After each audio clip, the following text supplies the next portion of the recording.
Welcome to this celebration of the art of the organ. You've just heard our guest organist, Amy Mockestead. Thank you so much, Amy.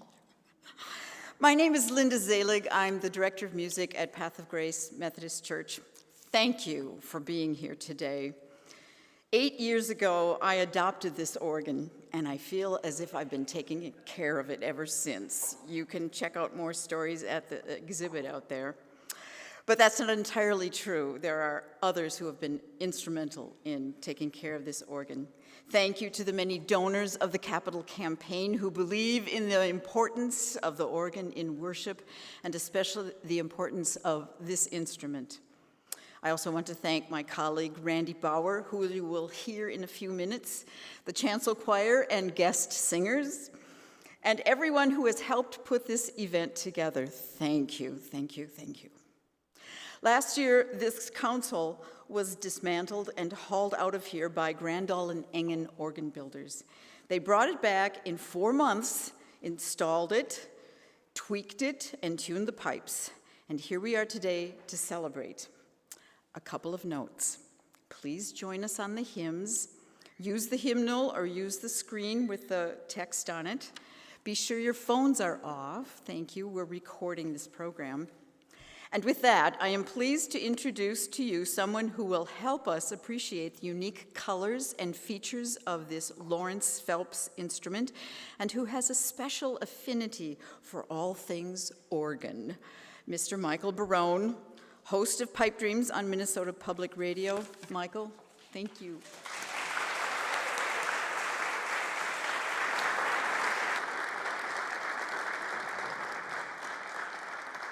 Thank you, Linda. It's a pleasure to be here and to see so many of you attending.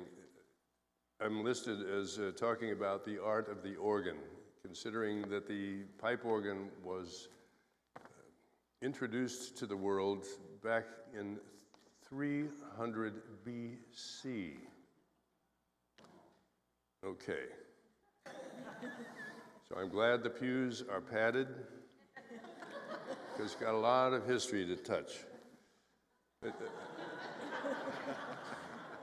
But we won't do all of it. I'll give you a quick summary.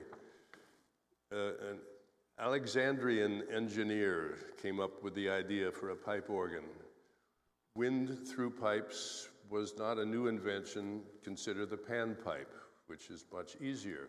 But if you want to do the panpipe on a big scale, you need to have a mechanism to do it, and thus the pipe organ came about.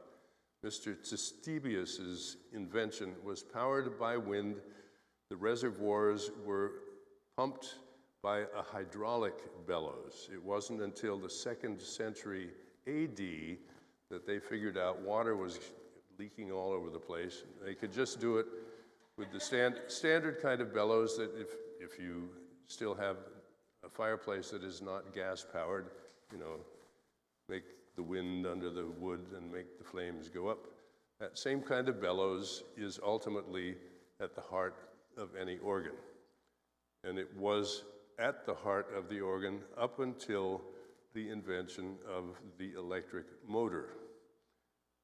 The instrument was an entirely mechanical device, and if you look at pictures of organs from the 17th and 18th centuries that tower many stories above, St. Bavo Church in Haarlem in the Netherlands is about 60 feet tall.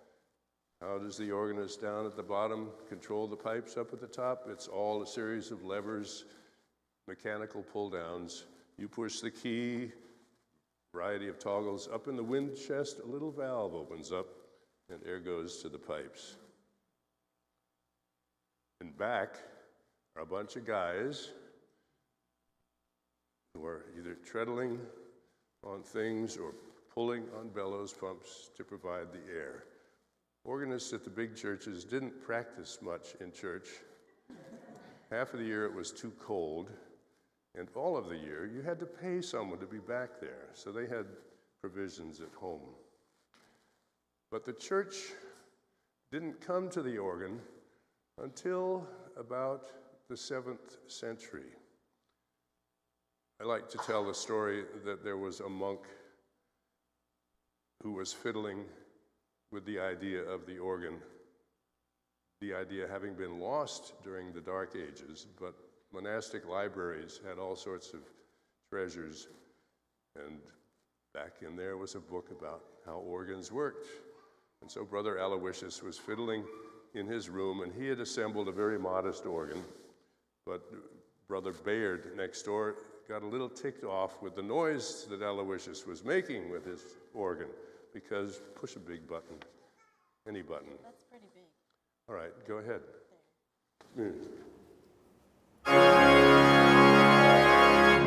And he complained to the abbot, and he said, Aloysius is disturbing my reveries and my meditations. What can we do? And the abbot thought, well, with sounds like that, maybe it will sound better down in the church. So Aloysius moved the instruments to the church. Then the light bulbs, although the light bulb hadn't been invented, went on above the abbot's head, and he thought, maybe we can use this in worship. And as a result, the church started taking over the pipe organ. Other than that major involvement, because the church has had the organ since all that time and has used it magnificently and supported it with philanthropy. Prior to that, the instrument was kind of the bauble of the rich people. The billionaires would impress the neighbor billionaire with a gift of a pipe organ. Ooh, this is neat. Anyway, getting around and about. You've heard the organ used in one of its many applications, which is to delight and entertain, scintillate and surprise with its own solo music. But in the church, it has been used largely to enhance and accompany the worship service. And there is nothing that is more fun for organists or for congregations than to have the organ lead it in hymn singing. So I will continue my long rant in a moment, but if you would join us now for the hymn 139 and follow the instructions in your program. Congregations are invited to sing verses 1 and 3, 4, and 5.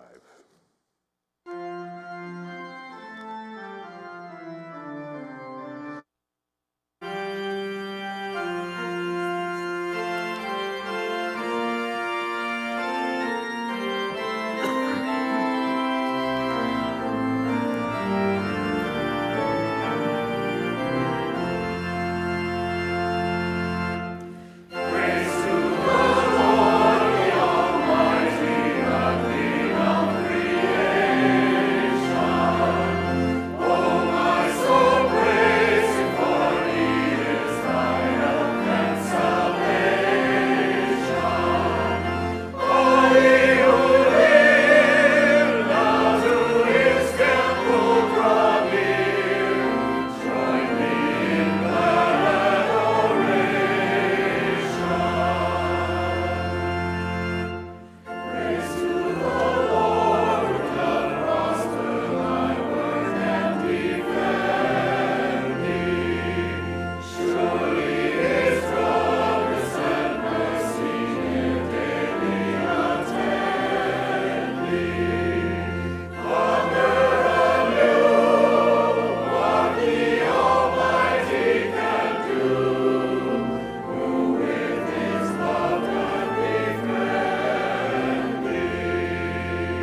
good.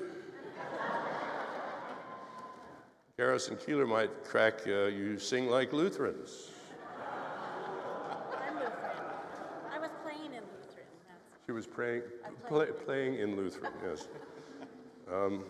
Okay.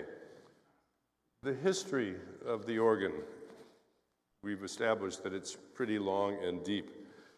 The physical aspect of the organ got settled primarily by the 15th, 16th century, and developments to the instrument as built in the 1700s and 1800s pretty much established everything that the organ was and is. There were some changes that came along in the 19th century in tonal schemes, and in the late 19th, early 20th century, electricity was added because up until then, the organ was pretty much a wind-powered, mechanically activated device. You pressed a key, links opened the valve. With electricity, as is clear, if you walk behind here, there's a big cable that runs from the console, and it's sending electric signals that come from the keys and go into the pipes. Now, many people think that the console is the organ. Without the console, you've got a problem. But some of the early small organs just had little levers right underneath the wind chest, and you poked them down. The keyboard made the poking down a little more sophisticated a process.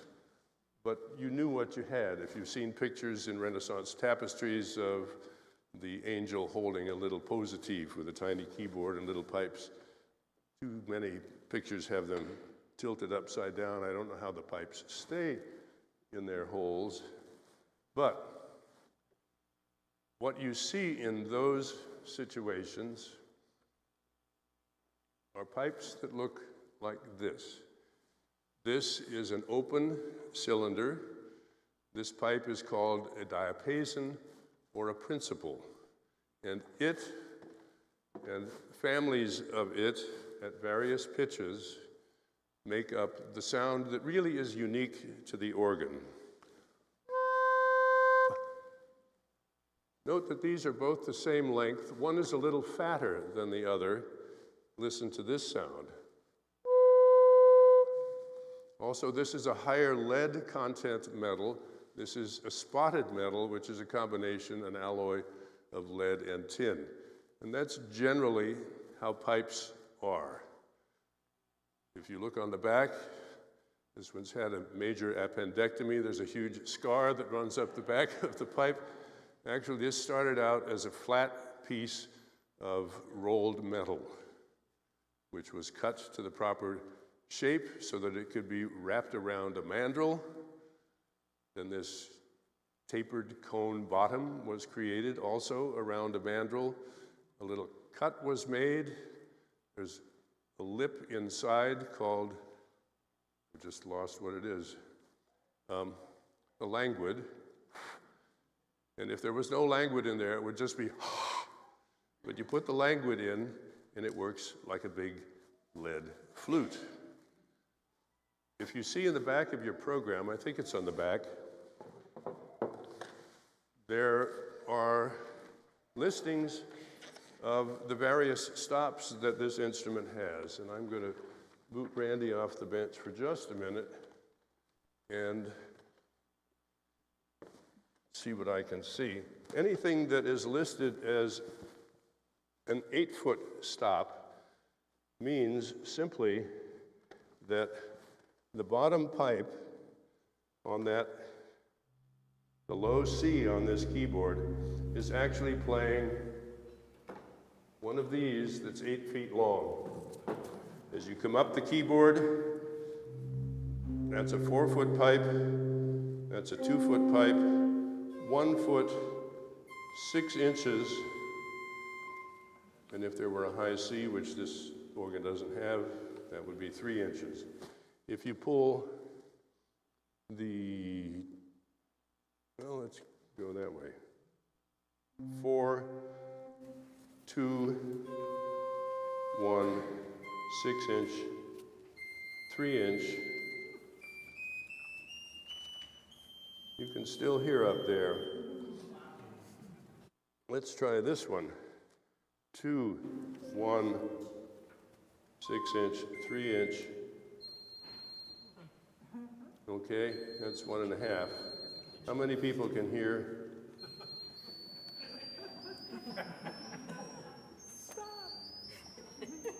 Okay, those top 7 notes, how many people were hearing anything there? That's very good. How about this one? Oh, I'm delighted. I stop at C. Too many loud organs in my history, I'm afraid. The fractional, well, all right, and the 16-foot is playing. This one has a big quint in it and plays the octave also. So you heard the whoo, and then it went down an octave. That is indeed a 16-foot pipe.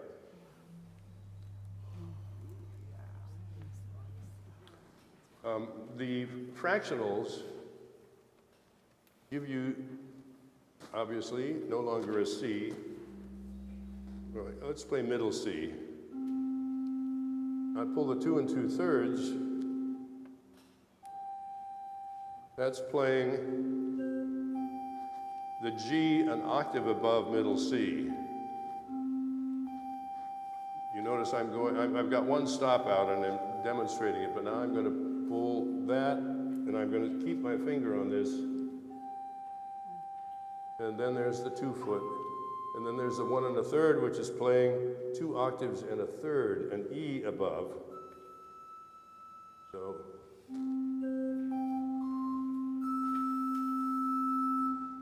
Now you might wonder why that. Because it's fun.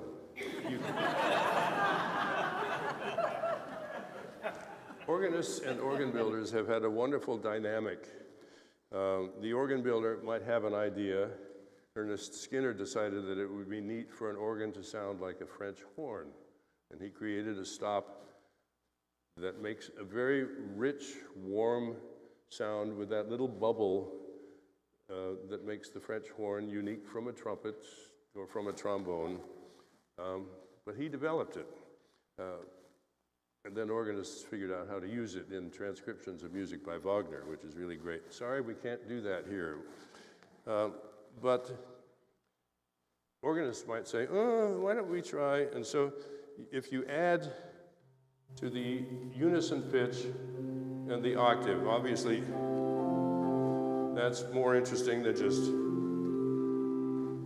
but if you add the nasards to that, gives it a piquancy, which is different from with the 2-foot. And if you add the terz or put the terz on alone,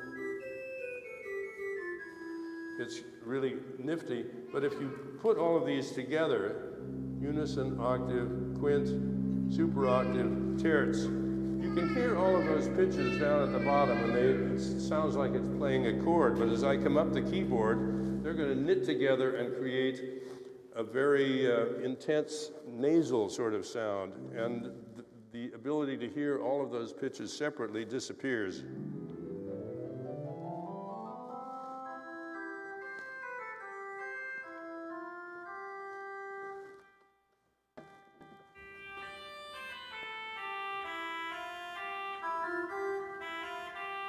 I'm contrasting it with the oboe just to give you an idea that I didn't tell you earlier. The organ has 2 kinds of pipes. Flues, which are basically whistles, and the flues can be metal like I showed you, or they can be wood like this,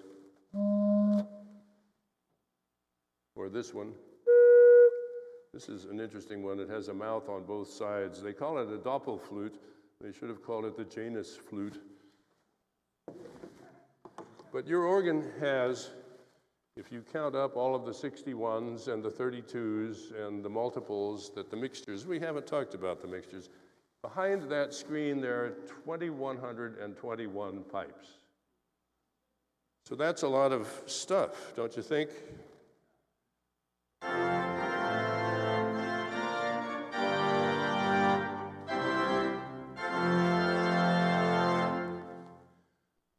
Okay, we talked about flues.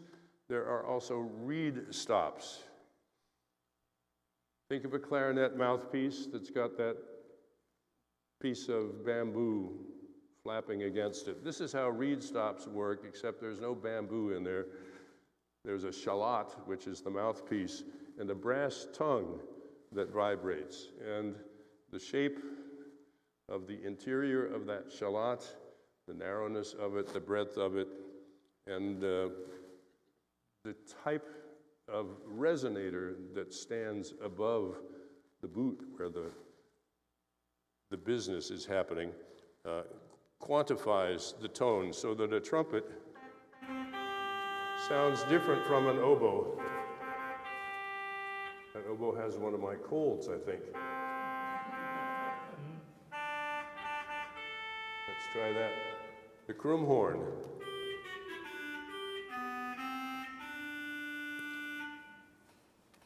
And in the pedal, we've got, I think on this side, yes, the fagot, the bassoon,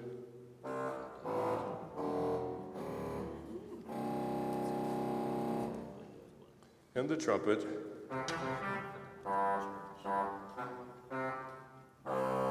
which is independent of the one on the manual.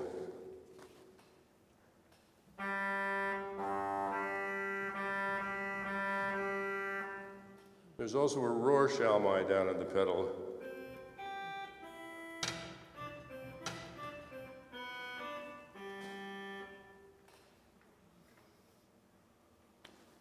Usually, on many consoles, there's a row of little tabs here that allow the pipes from this division and this division to be brought together. This is happening with stops over here. But this keyboard controls the stops that are largely here. This keyboard controls the stops which are largely here. The pedal stops are at the bottom. Why the pedal? Again, because you can. The organ developed in many ways, and in different countries there were different attitudes about what the organ should be. The organ accompanying hymns, I think, came probably in the 1600s. The Dutch in the Reformed churches liked to sing, and the Lutherans, of course, you know, why let the devil have all the good tunes and lets us sing them too. The Catholic use of the instrument was often not to support congregational song, which is why the book was written, and I'm hoping that it's being... Hello, there we go. Why Catholics can't sing is because they were never really encouraged to do so. Obviously, you people know what singing is about. But in Catholic countries, the organ would be used, the schola would chant a verse of a Magnificat, the organ would play an intervening verse and then go through the various segments of the Magnificat. Those pews weren't padded like yours, but the services were pretty long back then. I have a book at home of two masses by François Couperin, famous French harpsichordist who was also organist with many members of his family for over 250 years at the Church of Saint-Gervais in Paris, organ that I got to play last Christmas time. His masses, the organ parts alone last about 50 minutes. You just hope that the sermon was not of an equal dimension, since we all know about the contest between the ministry of the music and the ministry of the word.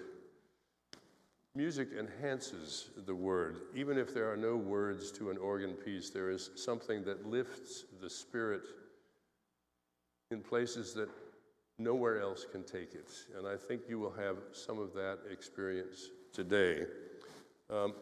Yours is a beautifully laid out instrument that Lawrence Phelps designed to be able to play the German Baroque repertoire, the French Baroque repertoire, with a few little added things I should also show. All of these pipes that I've played for you so far are tuned so that they're, well, let's go up here.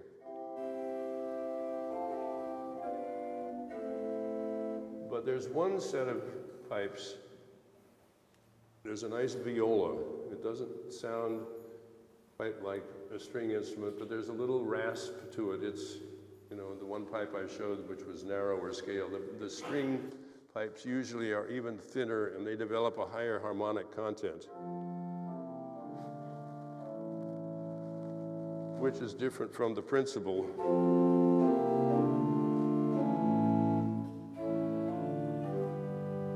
And to make the viola more sensuous, we shouldn't probably be talking about that in church, but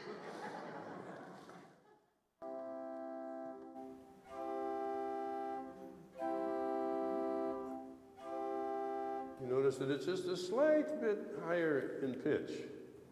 And I think of it as two teenagers in the back seat at the drive-in. They rub together in a very amorous way.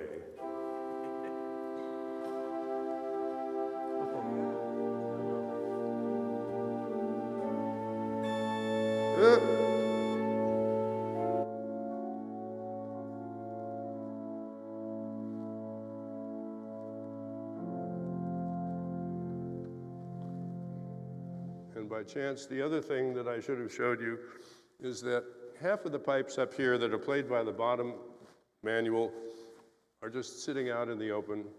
And unlike on a piano, no matter how hard you poke the key, they're not going to get any louder or softer.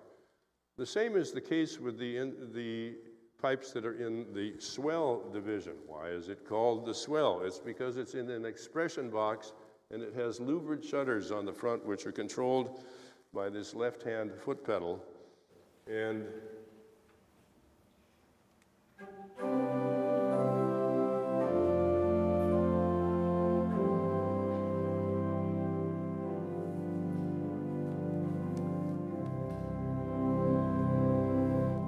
they haven't changed volume back there, but they've been muffled. And the expressive division, as you will hear in the repertoire that's played today, and even during the anthem, which is about to follow, adds a dimension of dynamic to this organ, which Stravinsky complained it never breathes. I think that's mostly the fault of the organist. Because since we can't control dynamic, it's the space between the notes that adds to the expression. You can't get soft and emotive at the keyboard, but you can think about what you're doing.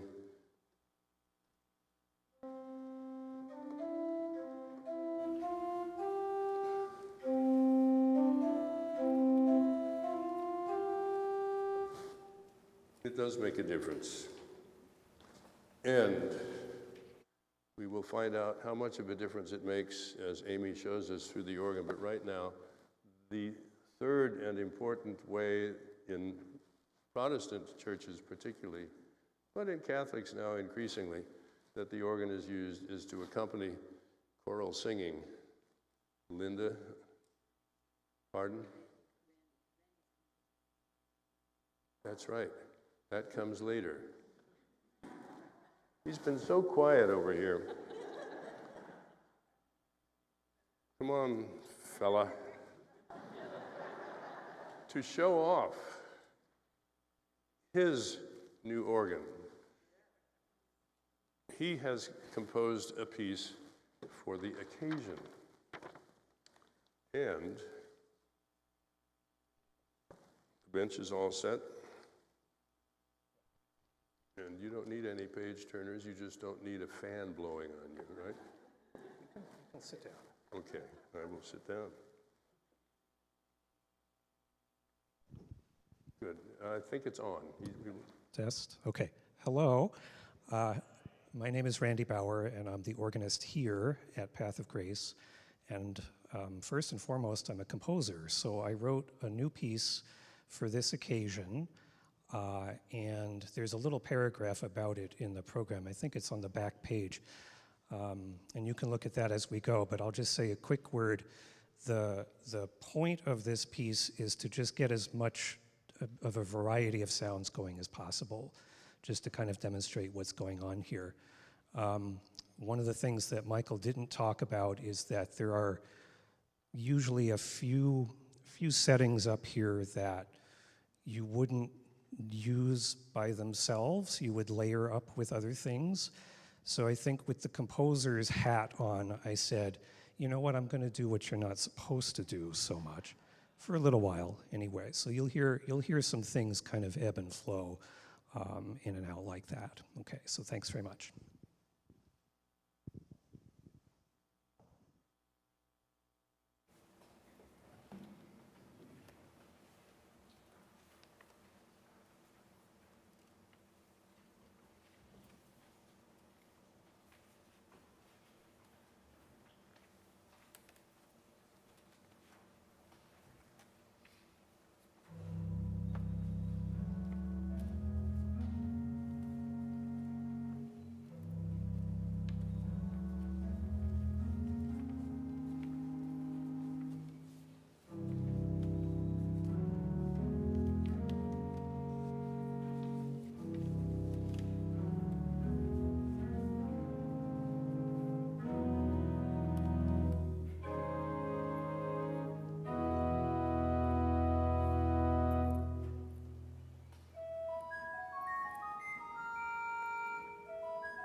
came over here about a month ago to get to know each other, and Randy and I were trying to figure out how to interface. And he was working on a piece but hadn't really finished it. And you've had the premiere performance today? This was it. Wonderful new composition to explore the sounds specifically of this organ, but I'm hoping that imaginative organists can take it to other instruments, and I hope that you might make it available. Good piece, bravo. And you might think, with 2,121 pipes, who could ask for more? The largest organs, and there's a bit of a competition between what used to be the Wanamaker store. It still is the Wanamaker building in downtown Philadelphia, which has an instrument with 3,112, excuse me, that's Boardwalk Hall, 28,482 individual pipes, 376 stops, 464 ranks. A rank is a row of pipes. Some stops have multiples. Pull the mixture out over there. And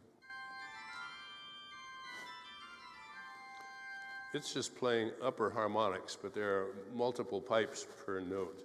So ranks of pipes adds to the number of pipes. That's why when you see in your list it says 244 or something like that. That's because instead of 61 notes, there are multiples.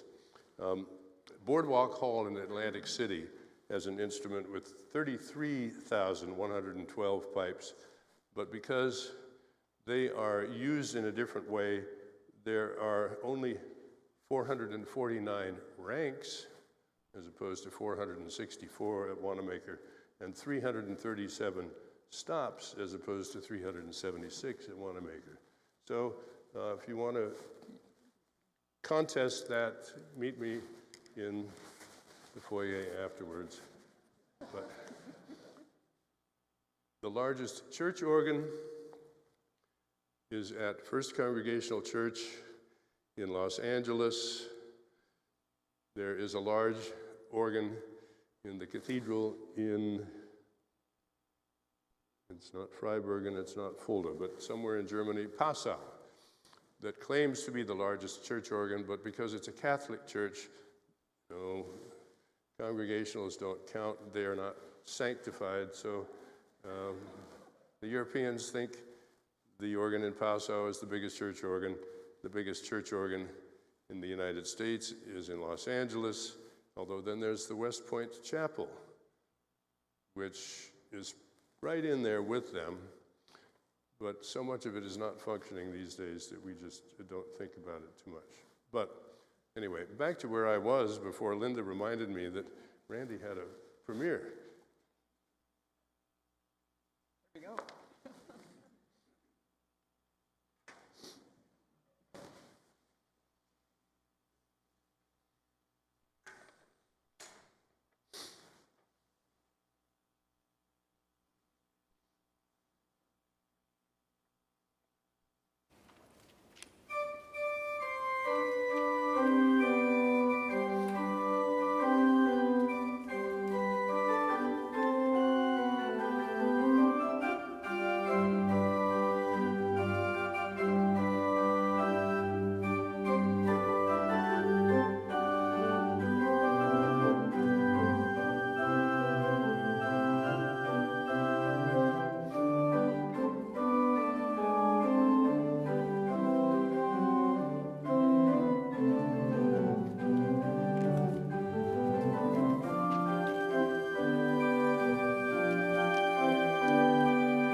this side, I'll get that side.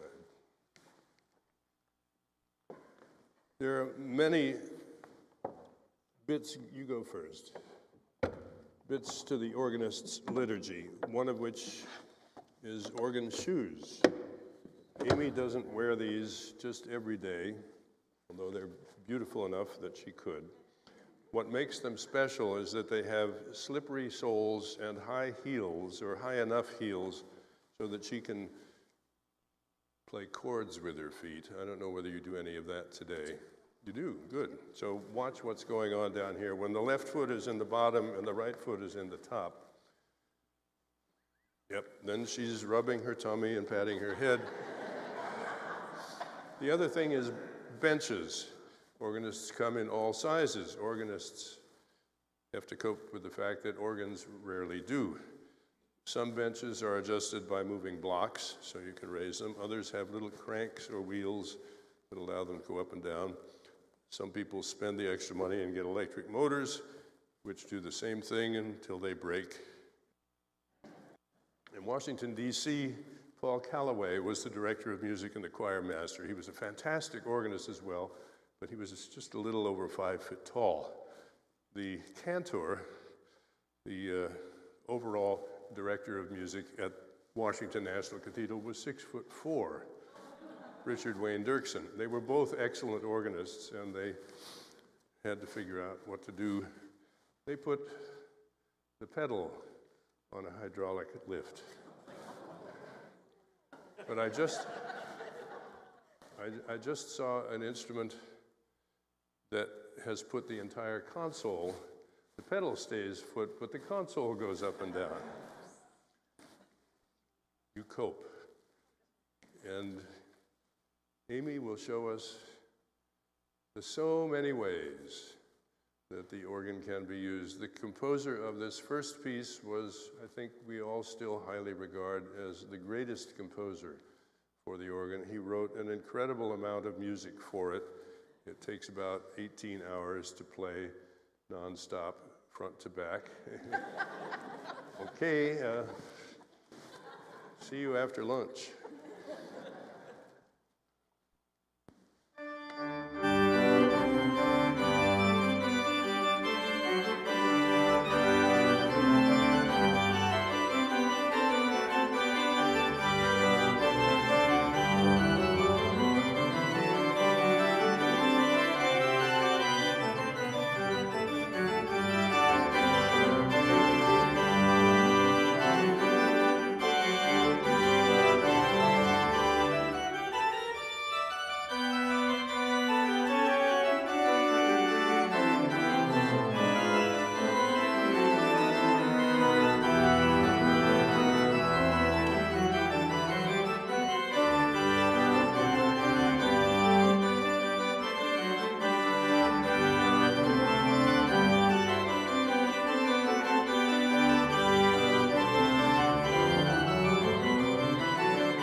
think it can be said that many organists are a little introverted, which is why they enjoy doing things like that.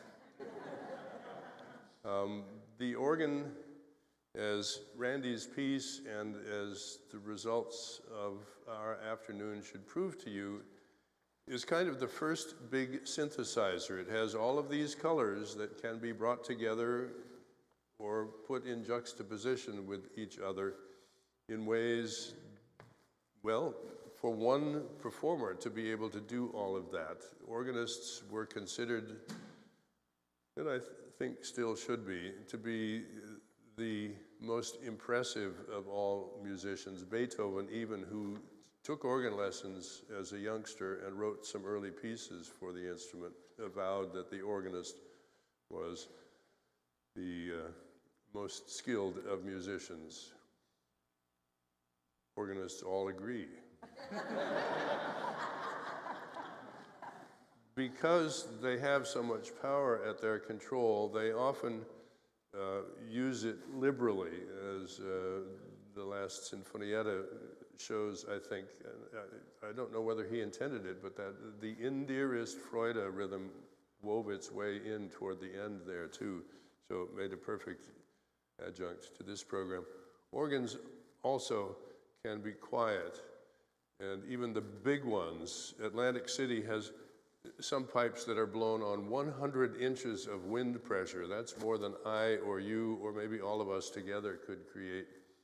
This organ probably is blown on 3.5 or 4 at most.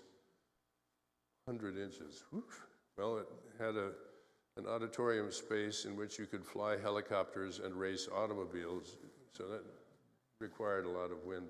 But organs can also be soft, and even big organs can specialize in the effects of their quiet stops.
his next hymn, or do you play it straight? Good. So, altos and sopranos when we get to the refrain, basses and tenors when we get to the refrain, do what's written.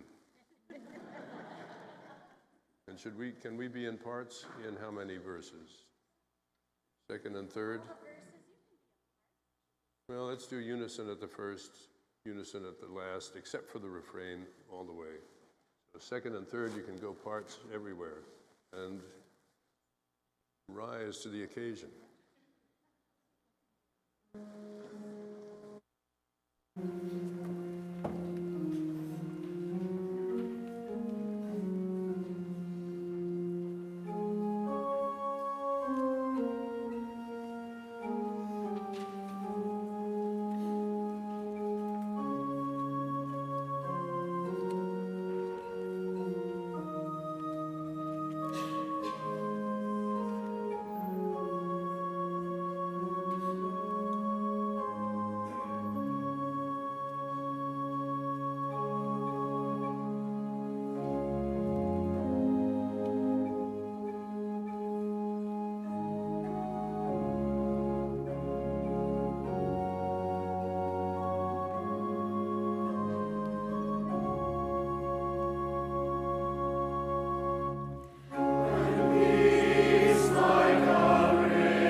I talked about organist shoes, the use of the pedals. Even in the early 1600s, the organ was still evolving, but it had evolved sufficiently that a fellow named Arnold Schlick created one piece that was in 10 parts, 4 of which were played by the feet.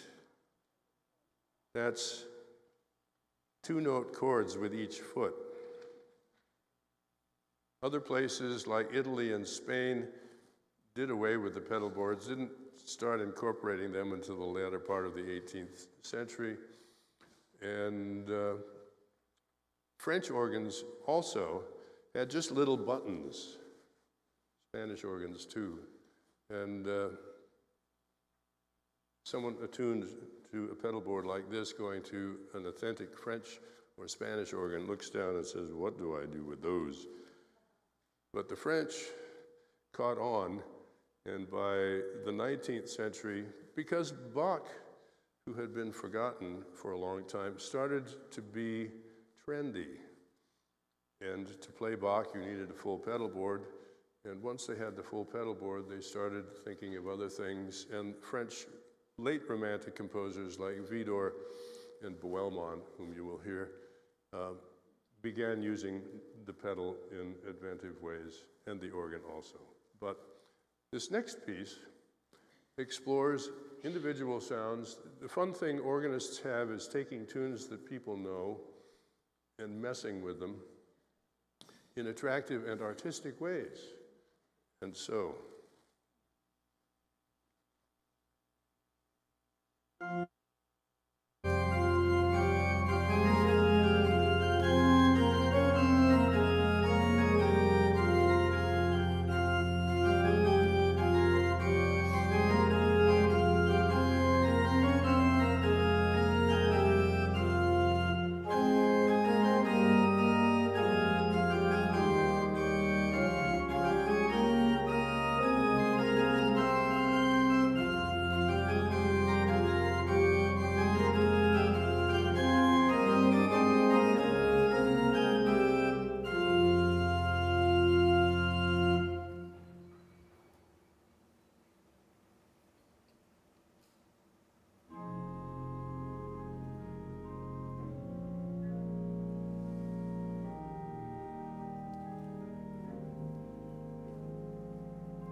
some of you were able to notice that she did do double pedaling there. There were points at which the left foot was holding up the harmony and the right foot was playing the melody. Then there were a couple of sections where she was playing pedals in unison with both feet. Now that's when... The rubber hits the road. Yeah, right. Or leather, as the case may be.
Thank you, Amy, for including one piece by a woman composer, an area that is receiving more attention these days. Women have been involved with the organ pretty much from the beginning. I like to think that Mr. Statibius's wife was the first organist. I don't know that she left any compositions for us to play on our modern-day hydraulis, but there is a long repertoire, a deep repertoire of music by women composers, still very much alive today. There's a woman out in North Carolina, Margaret Sandreski, who has composed voluminously for the instrument and is still composing at the age of 103. Bless her heart. Women have been organists also. I grew up watching Marion Wallace play the organ at our Presbyterian church out in Kingston, Pennsylvania. Many youngsters spent times fixating on what the organist did. You've had a marvelous chance today because often this organ is in a way that you can't see. And I hope you've gotten an increased idea of what organists either go through or are able to accomplish. Sometimes they are perfectly happy to be hidden, But I think they deserve to be shown off under a spotlight at least some of the time. I remember being here when Gillian Weir, now Dame Gillian Weir, a fantastic virtuoso soloist from New Zealand, made her career in England, toured internationally. She was married to Lawrence Phelps, so I suppose there was a little inside something going on when she was engaged to be the dedicatory recitalist for this instrument, and she put it through its paces magnificently. Playing music, I think, mostly directed at the concert audience, as this organ, even with its only 21 pipes, proves to be totally well equipped. But Amy has been showing it off in music that relates to the worship service and its enhancement, and has done a beautiful job. I'd like to thank Randy for creating a marvelous showpiece. You're a lucky guy. You've got a super fine instrument here, and I hope you let them know what you can do with it. Thank you to the choir and to Linda. This was a premiere performance for you, was it not? This is a pickup group from a variety of choirs. You did a marvelous job. Thank you so much. And thank you for the church for continuing to support this instrument. There are too many churches which are reverting to another kind of music, which moves spirits in its own specific way. But I think that what this instrument and this kind of repertoire can do is still, as Bach would say, to the glory of God. Thank you all.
be seated.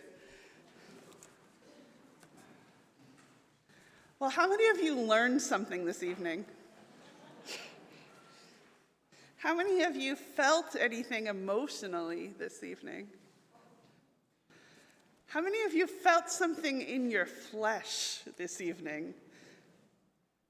Here at Path of Grace, we have a building partner that's a nature-based Montessori school, but they eat their lunches in the room next door. And over the past 4 or 5 months, whether it's been Andrew Serene or Amy Makastad or Randy Bauer, if somebody is practicing the organ during lunchtime, the preschool directors tell me that the temperature in the room, the noise level in the room, everything in the room just calms down. And there's something that happens where the vibrations of the organ and those little bodies, and the teachers love it because right after lunch is nap time. And so Amy and Andrew and Randy, you have been making it easier for the little ones to go down for a nap and vibrating their bodies and their souls right into rest.